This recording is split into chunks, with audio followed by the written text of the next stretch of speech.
পৌষের দ্বিতীয় দিন আজ প্রকৃতিতে কুয়াশা, শিশির আর রোদের নরম ছোঁয়া জানান দিচ্ছে শীত এসে গেছে। ঠাকুরগাঁওয়ে আজকে সর্বনিম্ন তাপমাত্রা রেকর্ড করা হয়েছে 10.8 ডিগ্রি সেলসিয়াস। গত কয়েকদিনের তুলনায় দিনের তাপমাত্রা কিছুটা বাড়লেও রাতে বাড়ছে ঠান্ডার তীব্রতা। সেখানকার আরও খবর জানাতে সরাসরি যুক্ত হচ্ছেন সহকর্মী নবীন হাসান।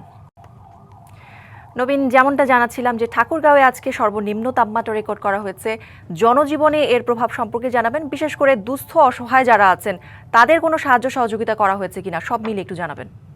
করি পৌষের আজ 2 তারিখ। ক্যালেন্ডারের পাতায় মাত্র গতকাল পৌষ শুরু হলেও বাস্তবতা হলো ঠাকুরগাঁয়ে পৌষের শীত দেখা দিয়েছে প্রায় মাস খানিক আগে। আমরা লক্ষ্য করছি উত্তরের জেলা ঠাকুরগাঁয়ে বরাবরই শীতের প্রকোপ অনেক বেশি থাকে এবং এই জেলায় শীত একটু আগে আসে এবং একটু পরে যায়। তো এবছর আমরা নভেম্বর থেকে দেখছি যে উত্তরের হিমেল হাওয়ায় কাবু হয়ে পড়েছে সাধারণ মানুষ। ঘন কুয়াশা এবং হাড় কাঁপানো শীত লক্ষ্য করা যাচ্ছে। তো বলা যেতে পারে যে ক্যালেন্ডারের পাতায় কাগজে কলমে শীত নতুন হলেও বাস্তবতায় শীত এখানকার মানুষের জন্য অনেক পুরনো। তো আজকে আমরা লক্ষ্য করেছি ঠাকুরগাঁয়ের সর্বনিম্ন তাপমাত্রা রেকর্ড করা হয়েছে 10.8 ডিগ্রি সেলসিয়াস। মাত্র 4 দিন আগে কিন্তু তাপমাত্রা নেমে এসেছিল 9.5 ডিগ্রি সেলসিয়াসে। তাপমাত্রা কিছুটা বাড়লেও কিন্তু খুব একটা পার্থক্য লক্ষ্য করা যাচ্ছে না। আমরা লক্ষ্য করছি যে ভোরের দিকে ঘন কুয়াশা থাকছে এবং বেলা বাড়ার সাথে সাথে কিন্তু তাপমাত্রা বাড়তে শুরু করছে এবং সন্ধ্যার পর থেকে কিন্তু তাপমাত্রাটি আবার নামতে শুরু করছে। কালার এক্সপার্ট, জর্জ স্যাপ এবং মাইল্ড অন হ্যান্ডস টেকনোলজি সমৃদ্ধ অরিক্স ক্রিস্টাল ওয়াশ আপনার লন্ড্রি এক্সপার্ট। রাত যত গভীর হয় তাপমাত্রা তত কমে।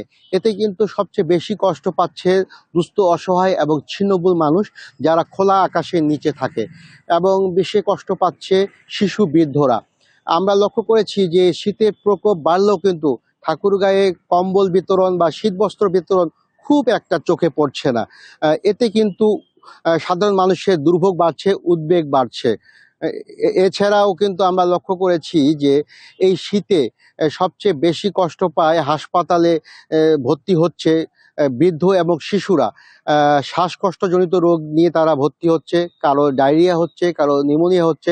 আমরা কিন্তু হাসপাতালে শিশু ওয়ার্ডে দেখেছি ডায়রিয়া এবং নিউমোনিয়া রোগীর সংখ্যা বেড়েছে, এবং হাসপাতালে আমরা লক্ষ্য করছি কিন্তু এই ডায়রিয়ার কারণে স্লাইনের যে সংকট দেখা দিয়েছে।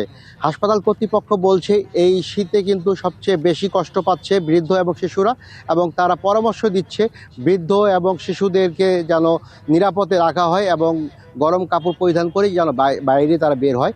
সব মিলিয়ে এই ছিল আমার কাছে ঠাকুরগাঁও থেকে শীতের সর্বশেষ খবর। নবীন, ধন্যবাদ আপনাকে।